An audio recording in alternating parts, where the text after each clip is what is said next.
Good evening, my friends. The kettle's already humming, and the night feels colder than it should. What's in your cup tonight? Something strong or something sweet? Tell me in the comments, won't you? Your messages make this little corner of the world feel less lonely. If you're new here, do subscribe and stay for the quiet mysteries we share, because tonight's story is called A Conundrum of Twin Alibis, a tale where time, of all things, decides to lie. So settle in, take a sip. Tonight, something quiet will turn dangerous. The afternoon train from London slowed at Marchfield Station.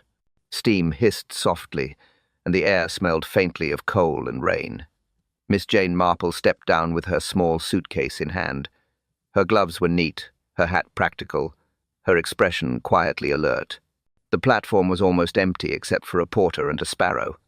A woman waved near the gate. "Jane, over here." Mrs. Millicent Dane, tall and well-kept, hurried forward with a smile. Her coat was fashionable, but her eyes looked a little tired. "After all these years," she said, "you haven't changed at all." Miss Marple smiled gently. "Flattery, my dear, suits you better than truth." They both laughed, and for a moment the years between them vanished. The porter carried the luggage to a waiting motor car. A grey chauffeur nodded without speaking and opened the door. Inside, the air was warm with the scent of leather and lavender. Mrs. Dane settled beside her guest. "Marchfield hasn't changed much," she said. "The church still rings too early. The postman still gossips too long." Miss Marple nodded. "That sounds like every village I've ever known." The car rolled past hedges and cottages lined in quiet rows. Children played marbles on the green. A dog barked near the butcher's. It was peaceful, almost too peaceful. "Harold would have loved this season," Mrs. Dane murmured suddenly. "Still, it feels different now." Miss Marple looked out the window. "Grief changes, even familiar skies." Mrs. Dane pressed her lips together, then forced a brighter tone. "You'll see Gorse Hill soon. It's comfortable, not grand. I've kept busy." She gestured toward the fields. "You'll meet the new housekeeper. Efficient but nosy." "Those are the best kind," Miss Marple said, smiling. "They notice everything while pretending not to." They reached the gates. Iron, polished, slightly crooked at one hinge. Beyond stood the house, solid, red brick, proper in every line. The car stopped before the steps, and a woman appeared in the doorway. "Mrs. Parkin," Mrs. Dane said. "My treasure and torment." The housekeeper curtsied. "We've just put the kettle on, ma'am." Her accent was brisk. Her eyes darted toward the drive, then back, as if expecting someone else. Inside, the drawing room was orderly and faintly scented with polish. A clock ticked evenly on the mantel. Miss Marple noticed it ran just a minute fast. Old habit made her note it without thinking. Tea arrived hot, strong, and served with perfect precision. The first sip burned pleasantly. "Mrs." Dane spoke of local fairs, the church roof, the price of eggs. Miss Marple listened, adding small replies between spoon taps. Yet there was a rhythm in her friend's voice that didn't match her smile. A pause before each mention of her late husband. A small tremor when the name Arthur slipped out. Mrs. Dane laughed once, a sound too light, too practiced. Miss Marple's eyes moved to the window, then back to her friend. The clock ticked louder, or perhaps she only imagined it. The tea had cooled, untouched, beside Mrs. Dane's hand. But beneath her friend's cheer, something trembled. The next morning began quietly. A thin fog clung to the garden hedges. Miss Marple sat by the breakfast table, knitting in measured rhythm. "Mrs." Dane read a letter with tight lips and restless fingers. The clock on the mantel ticked too loudly. "Bad news?" Miss Marple asked gently. Mrs. Dane folded the paper too carefully. "Not bad, only inconvenient."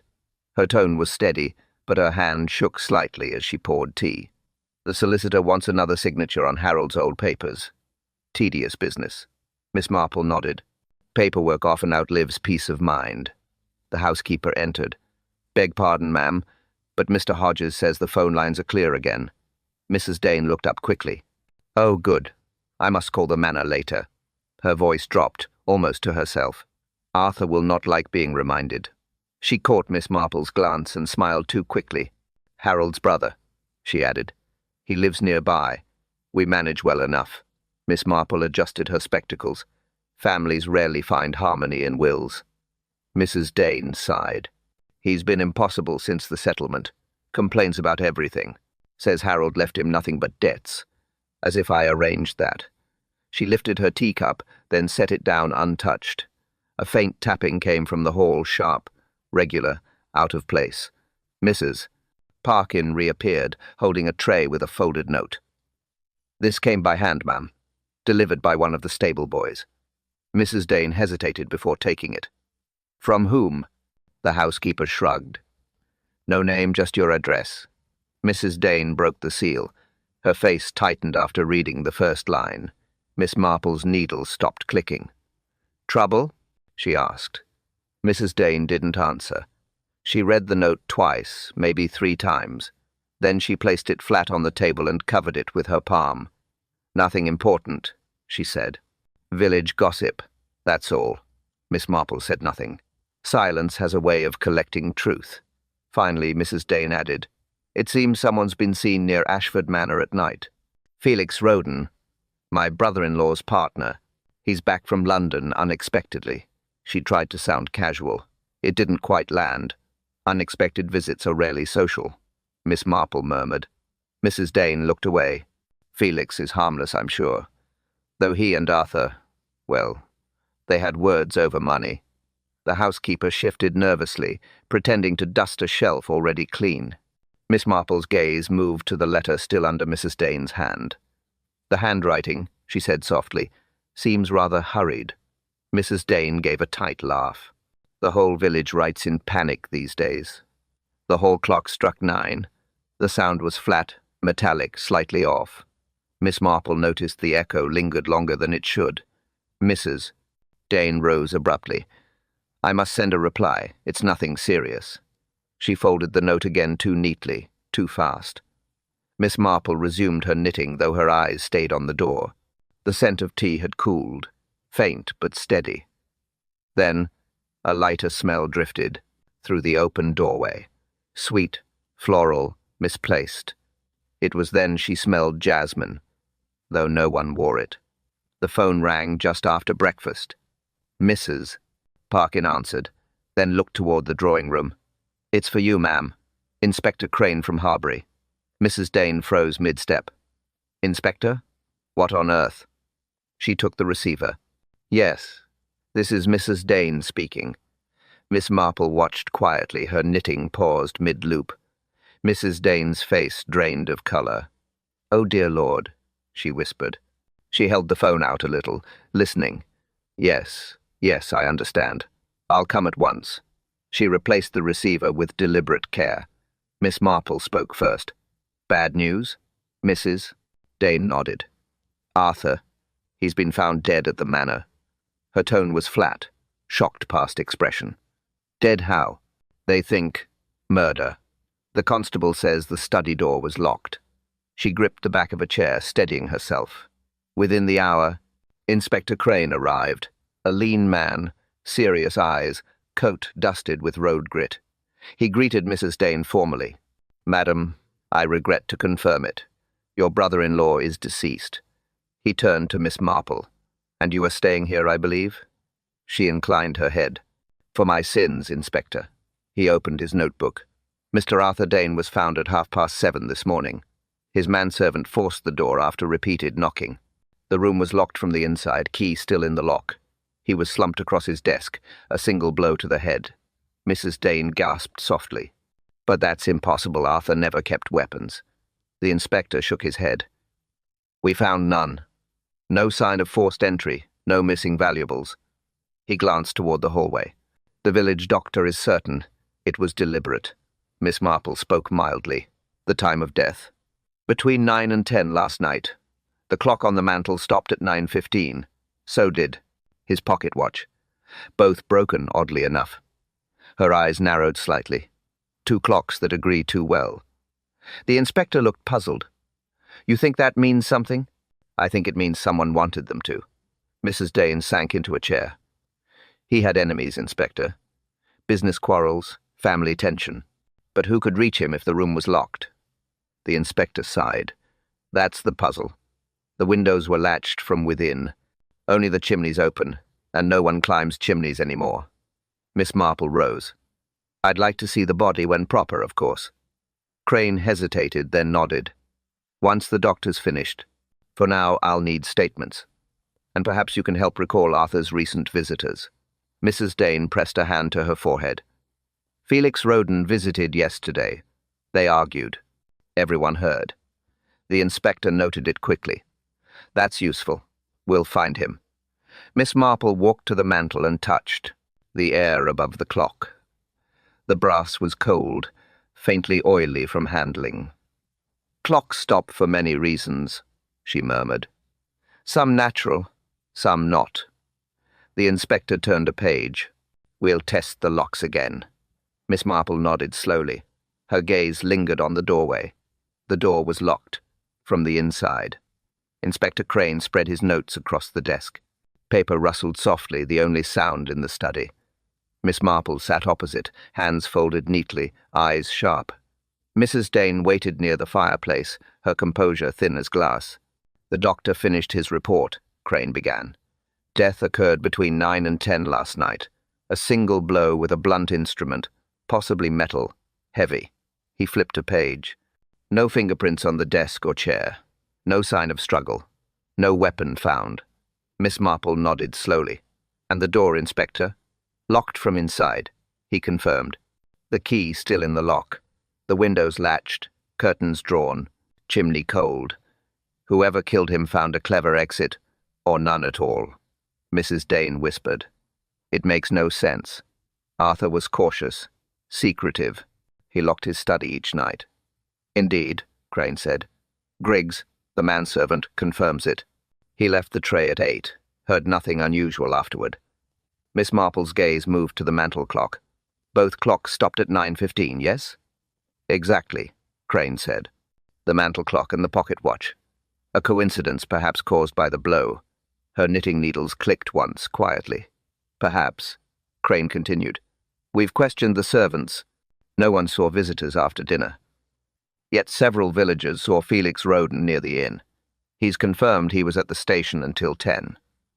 Mrs. Dane spoke quickly. Then he couldn't have done it. Not easily, Crane agreed. But motive exists. Financial, bitter, recent. Miss Marple leaned forward slightly. Was anything taken? From the desk, Inspector? Crane frowned. You mean stolen?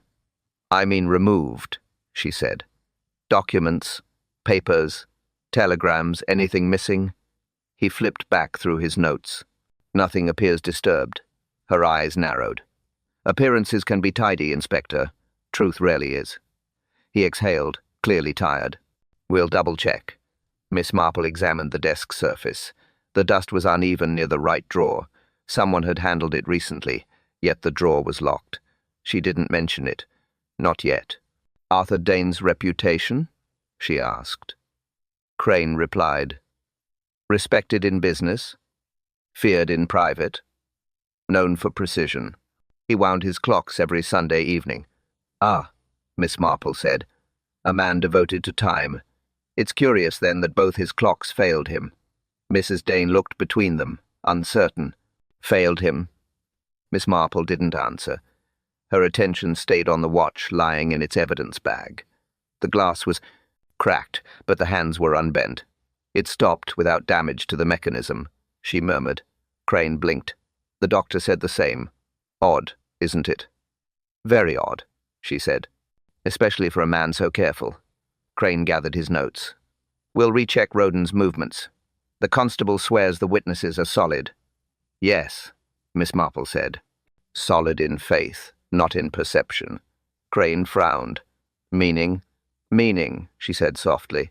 Memory bends to what fits. The inspector looked unconvinced, already writing. Miss Marple rose, her eyes on the stopped clock. The faint ticking from the hallway seemed louder now, uneven. Something about the time felt wrong. Constable Biggs returned that afternoon, hat in hand. "Inspector, I've brought the statements you asked for." Crane nodded. "Good. Let's hear them." Miss Marple sat nearby, her knitting resting quietly in her lap. Biggs cleared his throat. "First one's from Mrs. Parkin, Ma'am's housekeeper. She says she saw Mr. Roden at the station last night. 9:15 sharp, waiting for the train." Crane nodded. "She's certain of the time?" "She is, sir. The church bell had just struck 9. Miss Marple's eyes moved slightly. "The church clock runs fast," she said. Biggs blinked. "Does it, miss?" "By nearly 10 minutes," she said. "I noticed it on arrival." Crane frowned, then made a note. "We'll confirm that." Biggs continued. "Mrs. Parkin also says Mr. Roden looked nervous. Kept checking his watch and pacing the platform." "She knows him well?" Miss Marple asked. "Seen him around, miss. Stayed at the Spotted Cow these days." "Then she expected to see him," Miss Marple murmured. Crane glanced up. "Meaning?" "People see what they expect to see, Inspector," she said softly. The constable opened another page. "The milkman saw him too. Said he nodded in passing. Same coat, same dark hat." Crane sighed. "That's 3 witnesses now." "Yes, sir," Biggs said. "All swear he was there." Miss Marple leaned forward. "Did anyone notice what train he waited for?" Biggs thought. "Didn't ask, miss. London train, most likely." "Which was delayed, I believe," she said. He nodded. "Yes, miss. Nearly 40 minutes. So he stood there," she said slowly, "for almost an hour." "Seems so," Crane agreed. "And no one spoke with him closely?" "Not beyond a greeting," Biggs replied. "Then no one truly proved his voice. Only his outline," she said. Crane stopped writing. "Outline? In lamplight with hats and collars up, one shape looks like another." Biggs hesitated. "Now that you say it, miss, it was dim." She gave a faint smile. "Dim lights hide bright lies, Constable." Crane moved on briskly. "Any other reports?" Biggs nodded. "From the post office. Mr. Dane collected a telegram himself yesterday afternoon." Crane straightened. "That's confirmed?" "Yes, sir. Mrs. Hodges saw him read it. Looked shaken." "Where is it now?" Biggs shifted uneasily. "That's the trouble, sir. It's missing. Not with his papers or the desk." Miss Marple's hands stilled on her knitting. "Who knew about that telegram?" "Only the postmistress and Dane himself," Biggs said. Crane scowled. "Could have been taken during the night." Miss Marple shook her head. "Not if the door was locked." "Then it was removed earlier," Crane said. The air in the study felt heavy, like a held breath. The faint smell of ink and dust lingered over the papers. Crane tapped his pen on the table, thinking aloud. "Roden's alibi stands, but the telegram could change everything." Miss Marple met his gaze. Her tone was quiet, certain. But the telegram was gone. Inspector Crane sent for the gardener next. A solid man, grey hair, honest eyes. Name Edward Tull. Worked for the Danes 20 years. He stood straight near the window. "I heard about Mr. Arthur, sir. A good employer, mostly." Crane nodded. "We need your help, Mr. Tull. About last night." The gardener shifted his cap between his hands. "I was at the lodge." "Alone?" "Yes, sir. My wife's away in Harbury." Miss Marple sat by the small table, quiet as ever. Her knitting needles rested motionless, one thread between her fingers. The faint scent of floor polish hung in the air. Crane began briskly. "What time did you last see Mr. Dane alive?" "Round about 8, sir. He came across the garden." "Alone?" Yes, sir. He said he wanted some air." "Anything unusual?" "Only that he kept looking toward the stables." Crane looked up. "Expecting someone?" "Could be, sir. He mentioned a delivery from the manor." "Delivery?" "Some papers," he said, "for his brother's estate." "Miss?" Marple asked softly. "Did he say who'd bring them?" "No, miss. But he said, 'Felix never keeps time.'" She nodded slightly. "Interesting." Crane flipped a page. "The housekeeper told us Mr. Roden wasn't due until next week." Tull frowned. "Then she's mistaken. Mr. Dane expected him last night." Crane and Miss Marple exchanged a look. Did you see anyone arrive? Crane asked. No, sir, but I heard the motor around 9, stopped near the gate, then went quiet. I thought it odd, but I didn't check. You didn't look? It's dark by then, sir. I didn't fancy wandering. Miss Marple's eyes lifted. And the clock at your lodge? 10 minutes slow, miss. Always has been. She made a small note in her pocketbook. Crane said, The housekeeper claims she saw no car. She wouldn't, sir, the gardener replied. Her room faces the orchard, not the lane. Miss Marple glanced at the inspector. 2 accounts, both confident, both partial. Crane sighed. That's half my job, Miss Marple, sorting certainty from eyesight. Mrs. Parkin was called back into the room. She folded her arms tightly. That man's wrong, sir. I was in the hall at 9. No car passed. I'd have heard it clear as day. Tull frowned. Then what did I hear, miss? The wind? She scoffed. Or your imagination after dark? The inspector rubbed his temple. Both of you, calm down. Miss Marple spoke gently. You both tell truth as you know it. But truth wears 2 clocks tonight. One fast, one slow. Crane gave her a questioning look. She smiled faintly. One by habit, one by design. He jotted that down without full understanding. Mrs. Parkin glared at Tull as she left. The gardener muttered under his breath, I know what I heard. When the room was quiet again, Miss Marple stood. Her tone was mild, almost thoughtful. Their stories matched too perfectly. Inspector Crane met Miss Marple at the study again that evening. The lamps were turned low. The air faintly smelled of polish and ink. He opened the desk drawer with a gloved hand. Still locked, he said. Only we hold the key. Miss Marple stepped closer. May I look? He nodded. She bent over the drawer edge. Notice the scratch, she said quietly. A thin curved line marked the brass near the lock. Crane frowned. Forced. No. Slipped key.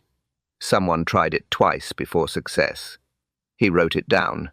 The desk itself was tidy, unnaturally so. Each paper aligned, no dust under the blotter. Miss Marple lifted one corner. Something small rolled free. A metal pin, thin, golden, bent at the end.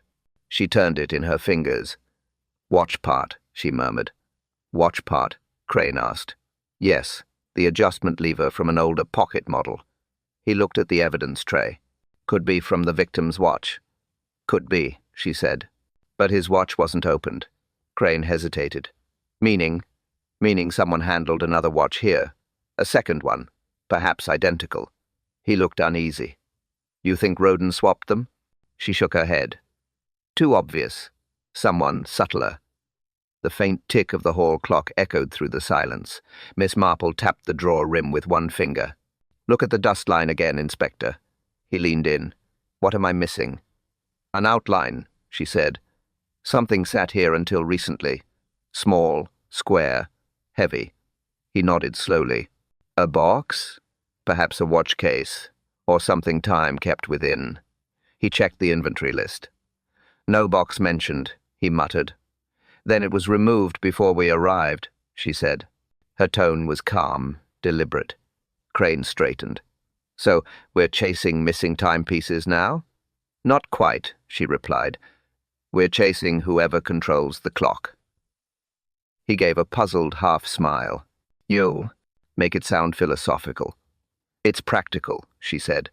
Whoever altered time, altered the evidence. She moved toward the mantel. The clock had been repaired since morning, its face polished, hands reset. Who touched this? She asked. Constable Biggs, Crane said.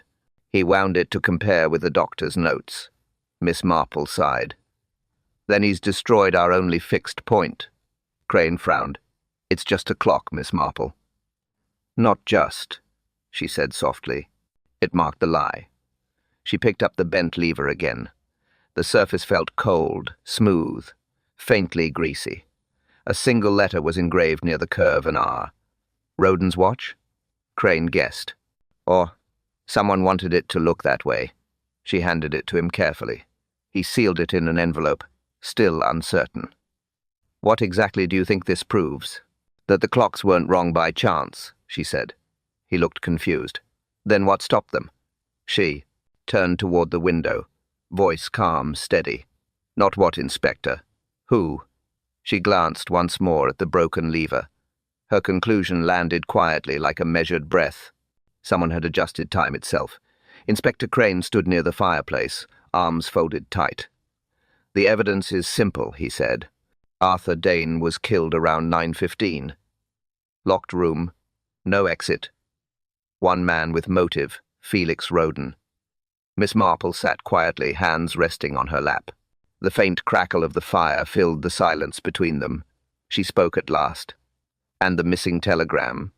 Crane frowned. Irrelevant. Likely destroyed before the murder. By whom? She asked softly. He shrugged. The victim, perhaps. Embarrassing business matter. We'll confirm with the solicitor. Miss Marple looked toward the mantel clock. It now shows the correct time again, she said. Yes, Crane replied. Biggs set it right. Nothing suspicious about that. Except, she said, that it should have been left untouched. He sighed. You think a clock solves murder? I think clocks reveal intention, Inspector, she said. He moved closer. We have Roden's watch lever found here. His alibi is thin, his debt deep, his temper short. A simple case, really. Miss Marple smiled faintly. Simple cases rarely survive inspection. He tapped his notebook impatiently. Then explain your hesitation. You see holes where none exist. She leaned forward. I see patterns, not holes. Mr. Roden's supposed visit to the station at 9:15, all witnesses confirm it, yet none heard his voice. You rely on shape and shadow, not proof. Crane's jaw tightened. 3 witnesses are enough for me. For truth, perhaps 2 would suffice if they disagreed, she said. He looked puzzled. Disagreed? Because, she continued calmly, the truly dangerous clues are the quiet ones, the ones everyone overlooks, because they seem so neat. He blinked. You mean the clocks again? Yes, she said. 2 clocks stopped at the same time, both too perfect, too obedient. Time doesn't behave that neatly. Crane crossed his arms. Maybe it's coincidence. Coincidence, she said softly, is only the refuge of tired logic. He scowled, though not unkindly. Then give me an alternative. She rose, walked toward the window. Outside, the faint sound of church bells drifted from the village. They both stopped at 9:15. Yes, she said. But what if that was arranged afterward? Crane frowned. How could anyone set 2 clocks post-mortem? The room was locked, key inside. Unless, she said, it was never truly locked. He straightened. Impossible. The constable forced it open. True, she agreed. But you didn't ask when it was locked.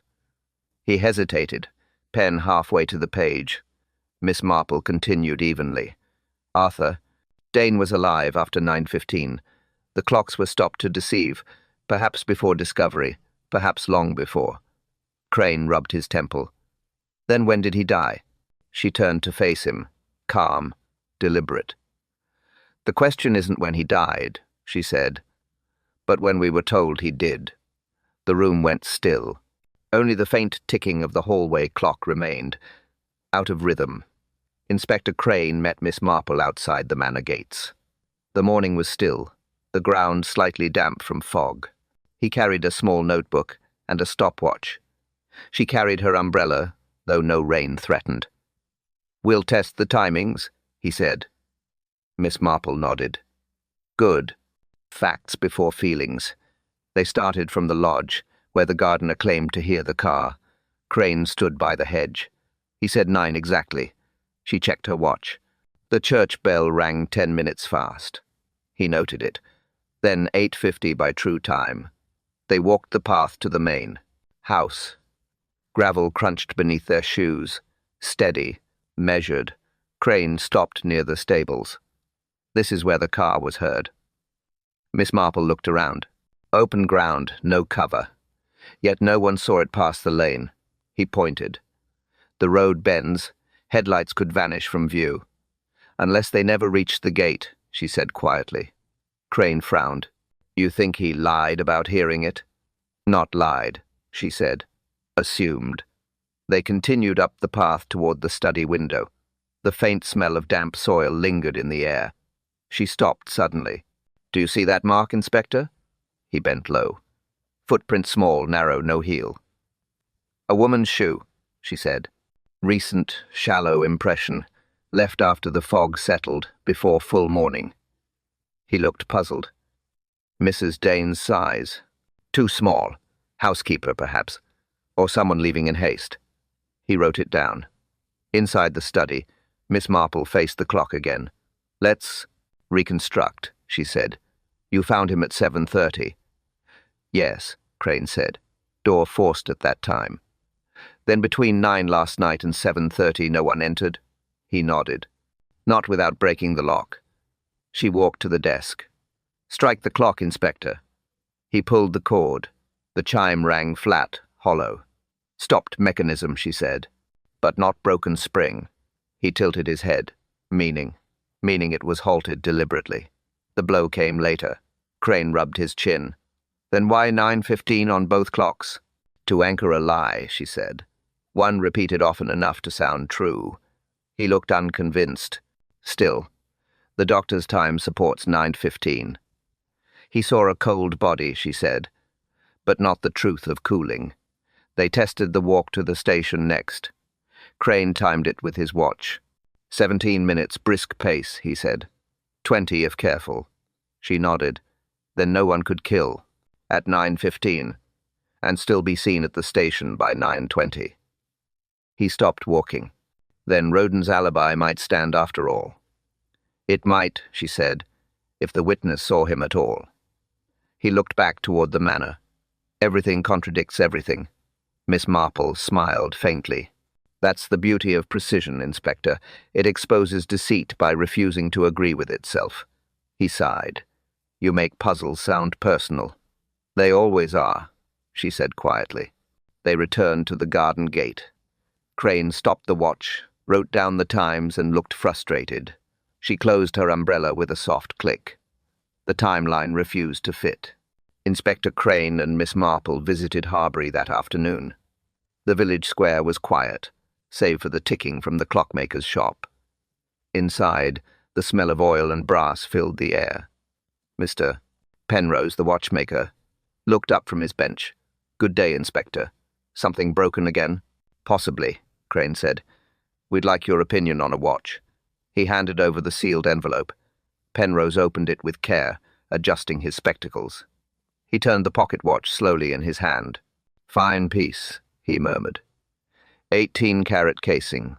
Swiss movement. Stopped at 9:15, I see. The glass cracked, but mechanism intact. Miss Marple spoke quietly.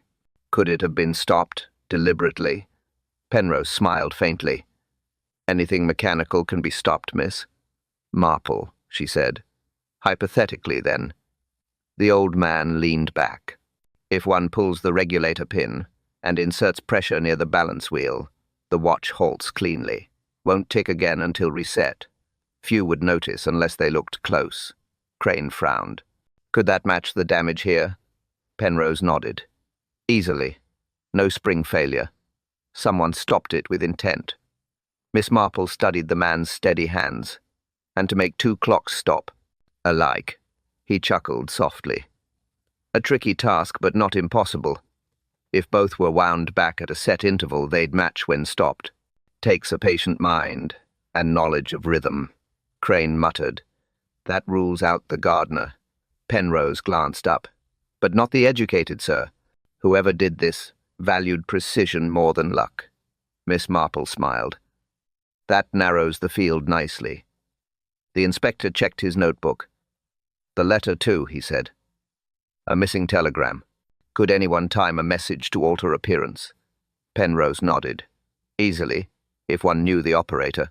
A message could be delayed or misfiled by minutes or hours. Miss Marple added softly. Or post-dated to create an illusion of time. He raised an eyebrow. Indeed, madam. That's common trickery in finance. Crane looked thoughtful. Arthur Dane was exact with clocks, but careless with people. He'd trust the wrong man. Penrose returned the watch. Then this is no accident. See that mark near the hinge? Scraped by another tool. Someone forced it open without damaging the casing. Meaning? Crane asked. Meaning they had practice, Penrose said. Professional hands. Miss Marple exchanged a look with the inspector. Felix Roden once worked in a jeweler's shop, she reminded him. Crane nodded. Then maybe he knew just enough to imitate precision. Or, she said, just enough to stage it. Penrose wiped his glasses, squinting at the crack in the glass. There's residue of lamp oil here, not from the mechanism. Lamp oil? Crane asked. Yes. Someone held it under a flame to soften the metal. Why? Miss Marple asked. To disguise when it truly stopped, he said. Crane exhaled slowly. So, he wasn't killed at 9:15 after all. Miss Marple looked down at the quiet watch. Her tone was measured, steady. She finally saw how the impossible had been done. Miss Marple sat alone in the small guest room. A single lamp glowed beside her teacup. The faint tick of her travel clock filled the quiet. She preferred silence. It sorted things better than conversation. She took a slow sip of tea. It had gone lukewarm, but she didn't mind. Her thoughts moved through facts, one by one. Arthur Dane dead. Room locked. Clock stopped. Telegram missing. Footprint in the garden. Watch lever marked with an R. She set the cup down gently. Every piece wanted to fit, but only one shape was honest. The telegram. Yes, that was the heart of it. Someone needed to prove he died earlier than he did. Someone who gained from a false hour, not a false will. She picked up her small notebook. Time, she whispered, can be rewritten if no one watches the clock. Her pencil tapped once on the page. Felix Roden's alibi depended on eyes, not evidence. And Mrs. Dane's story? Too smooth, too careful. People don't describe grief like her. Schedule. She thought of the lamp oil on the watch. Someone warmed the casing to hide when it had stopped. That required patience and privacy. Not something done in haste or fear. Someone in the house, comfortable enough to linger. Her eyes moved toward the window. The night was still. Even the wind had the decency to stay quiet. She remembered the clockmaker's words. To match two clocks, you need rhythm. Yes, rhythm. And Mrs. Dane had rhythm in everything. Speech, routine, habits. Her tea always poured at 9. Her servant dismissed at 9:30. Her phone calls scheduled like church bells. Miss Marple's gaze drifted to her own clock again. The tick seemed uneven now, one beat faster, one slower. A reminder that even time keeps secrets when asked nicely. She recalled the inspector's face that morning. Still fixed on Roden, still chasing motive. He'd missed what the old sometimes see. Order can disguise crime better than chaos. Arthur Dane was a man of clocks. His death had been turned into one. Every witness wound into a pattern that suited the wrong truth. She picked up her cup again. It had gone cold, but she smiled faintly. Clocks, tea, memory, all better when left to settle. Her pencil paused above the final note. It wasn't about who killed Arthur Dane. It was about who understood time well enough to rearrange it. She underlined the word time twice. The clock ticked once more steady now. Miss Marple folded her notebook, rose, and reached for her shawl. Her eyes were calm, certain. And now, she knew where to look. Inspector Crane was already pacing in the hallway. His voice carried through the door. It's over, Miss Marple. I have enough. She looked up from her chair. Enough for what, Inspector? He stopped. For an arrest. Whose? She asked softly. Felix Roden's, he said. The evidence lines up now. He knew watches, knew the clocks, had motive, and lied. About the telegram. Miss Marple's hands rested on her teacup. Steam rose faintly, curling before fading. Convincing, she said. But wrong. Crane frowned. You doubt everything, don't you? Only when everything fits too quickly. He sighed. You have a better suspect? I have better logic, she said. He unfolded a telegram. Roden sent this last night. It proves he was awake during the murder window. She glanced at it once. The ink's fresh, but the message delayed. He looked annoyed. You're suggesting forgery again. I'm suggesting precision, she replied. A false time, a false signal. He crossed his arms. You can't disprove the witnesses. I don't need to, she said calmly. I only need to show they looked, not saw. Crane paced again, boots striking the floor sharply. Miss Marple, you make riddles sound like facts. And you make assumptions sound like truth, she answered, lightly. He stopped pacing. Then what's your truth, madam? She met his gaze. That Arthur Dane's death wasn't about anger. It was about control. Someone arranged the hour, not the weapon. Crane shook his head. You're chasing shadows. Perhaps, she said, but shadows mark the light's edge. He turned toward the door. I'll question Roden again. We'll hold him overnight. She rose slowly, gathering her shawl.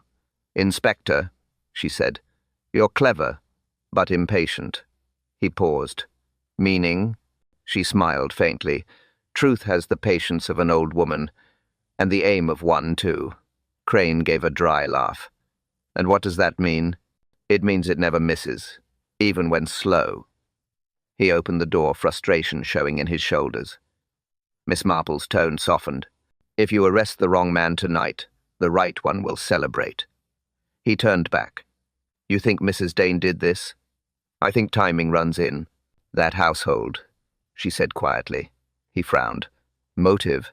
She controlled his life by schedule. Now she controls his death by it. He exhaled hard, lowering the telegram. That's thin, Miss Marple. Perhaps, she said, but thin truth stretches further than thick lies. He gave no reply. The room felt smaller, the silence heavier. The faint ticking of her travel clock filled the space between them. She adjusted her shawl, voice low but certain.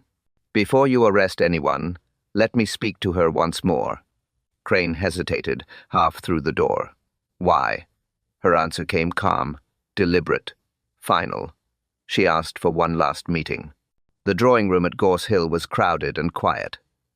Inspector Crane stood by the window, arms crossed, jaw set. Felix Roden sat rigid near the mantel, eyes fixed ahead. Mrs. Dane poured herself tea, though her hand trembled faintly. Miss Marple took her seat near the small table. Thank you all for coming, she began. Her tone was calm, the words even deliberate. We must correct a mistake before it hardens into injustice. Crane's brow furrowed. You've convinced me of that much. Proceed. She looked toward Roden first. You claim you waited for the train at 9:15. He nodded. I did. Ask anyone. I have, she said. And that's the trouble. Everyone agrees too easily. He blinked. How's that trouble? Because witnesses never agree so neatly unless the truth was arranged. Mrs. Dane gave a nervous laugh. This sounds rather far-fetched. Far-fetched? Miss Marple repeated gently. Then let us bring it closer. She opened her small notebook. Arthur Dane died not at 9:15. He died much later, after 10. Crane straightened. You're certain? Yes, she said. The clocks were stopped beforehand. The time of death was staged. Roden's chair creaked. But how? With your watch lever, Mr. Roden, she said calmly. Only it wasn't your watch. It was his. He frowned. Then how did my lever end up there? Because someone placed it to frame you, she said. She turned her gaze toward Mrs. Dane. Arthur's wife was precise. Too precise. She wound the clocks, counted the hours, managed the servants' movements. But she forgot that control leaves fingerprints of habit. Mrs. Dane stiffened. Are you accusing me, Miss Marple? I'm explaining, she said softly. You knew Roden's watch was in repair. You had access to Arthur's study key before supper. You used the quiet hour between 8 and 9 to prepare the scene. Crane interrupted, but the door was locked from inside. Yes, she said. After she left, she used the duplicate key and slipped the original through the gap below the rug. He hesitated. We searched the floor. You searched under light, Not shadow, she replied. Keys roll, toward darkness. Always have. Mrs. Dane's teacup clicked sharply against the saucer. You have no proof of any of this, she said. Proof enough, Miss Marple answered. The telegram you claimed to receive, Arthur never saw it. You wrote it yourself, after his death, to fix the hour, and you warmed the watch near the lamp to alter its residue. Crane exhaled, staring at the woman. She's right, isn't she? Mrs. Dane's lips parted, but no sound came. Miss Marple looked toward the mantel. The clocks told your story, Mrs. Dane. Both of them too tidy, too obedient. She rose slowly, her eyes steady. And yet, one clock told another story. Crane followed her gaze. The small carriage clock on the shelf ticked faintly, its hands resting at 10, 30. Not 9. 15. Mrs. Dane's fingers tightened around her cup. The sound of porcelain against saucer cracked the silence. No one moved. Inspector Crane waited, pen half raised. Miss Marple simply folded her hands. Mrs. Dane spoke first. You're guessing. Her voice was even, but her breath wasn't. I don't guess, Miss Marple said quietly. I notice. Mrs. Dane looked toward the mantel clock. Its ticking filled the room like a heartbeat that had returned. He was cruel, she said, always correcting, always measuring. I lived by his clocks, his timetables, his rules. Her eyes hardened. I wanted 1 hour that belonged to me. Crane's pen scratched the paper. So you killed him? No, she said quickly. Not at first. She stared at the carpet, steady but cold. He fell asleep at his desk. I meant to wake him. I only wanted the papers, not his life. She paused. Then I saw the letter. He was changing the will again. I'd lose everything. Miss Marple nodded once. And so you acted. Mrs. Dane's tone grew brittle. I hit him. Only once. Too hard. Her hands shook slightly then, steadied again. I panicked. The door was locked. The clocks both ticking, accusing me. Crane asked, You staged the time? Yes, she said. He loved his precision. So I gave him one last perfect hour. She almost smiled. 9:15. It sounded final. Miss Marple's voice was calm. You stopped his watch. Yes. Heated the case near the lamp. Reset the mantel clock to match. It was easy, he'd taught me too well. The inspector leaned back slowly. Why frame Roden? Mrs. Dane met his eyes. He would have discovered the lie first. He always doubted me. Miss Marple spoke softly. You knew his lever had the letter R. Mrs. Dane nodded. Arthur mentioned it once. I remembered. It seemed fitting. The watchmaker's mark of guilt. The air grew still again. Only the sound of the clock. Slow, steady, merciless. Miss Marple looked at her quietly. They tried to stop time, she said, but conscience keeps its own clock. Mrs. Dane exhaled. Conscience. Yes, it started ticking the moment I left the room. Crane stood. You understand what happens now? She nodded. Of course. The hours catch up eventually. She set the cup down gently. For years I kept everything to schedule. I thought order meant safety, but order became my trap. Miss Marple's gaze stayed on her, kind but firm. Truth doesn't hurry, she said. It waits, quietly, until someone listens. Mrs.